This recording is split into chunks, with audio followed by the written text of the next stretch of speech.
Pinaglumaang sponge, wag na wag itatapon. Dahil na rin, laking pakipakinabang din talaga ang dala nito, lalong-lalo na rin sa pang-araw-araw. Kumuha lamang ako ng takip o kahit anong paglalagyan ay pwedeng-pwede po. Pagkatapos, dito nga sa pinakalumang sponge na aking gagamitin, lagyan natin ng pinakadikit ito.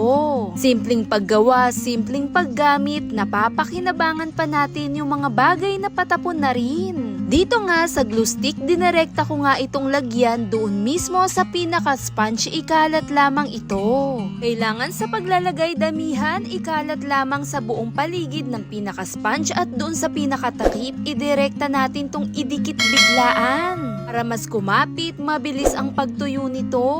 At heto na nga yung pinaka-sponge na aking dinikit, tuyo na rin siya pagkatapos kumuha ako ng petroleum jelly. At dito nga sa pinaka-petroleum jelly, ikalat lamang ito sa buong paligid ng pinaka-sponge para mas masipsip niya at yung pinakaloob nito nandun lang naiiwan yung pinakabasa niya. Dahil pagdating din naman talaga sa mga ganito, madalas nandyan lang kumakapit din talaga ang pinakalangis niya. Ganda to gamit-gamitin sa pang-araw-araw, gaya na lang sa mga estudyante natin, ang sapatos, gaya na rin ng ganito abay bigay kinang, bigay kintab, gaya na rin ng mukhang bago. Dahil ang petroleum jelly, mas kumakapit ito na hindi rin basta-basta masisira dahil mapoprotektahan nito ang sapatos. At ang kagandahan dala, kahit mabasa man ito, nandyan pa rin talaga yung kinang at kintab dahil na rin sa jelly nitong dala. Na hindi rin talaga basta-basta makakapitan ng kahit ano pang alikabok. Mas gaganahan din talagang pumasok pang araw-araw, madalas din talagang gamit-gamitin na mukhang bago na rin ang ating sapatos. Tab na hindi rin talaga malalayo sa mamahalin. Kakaiba rin talaga ang dala at yung mga sponge na patapon, wag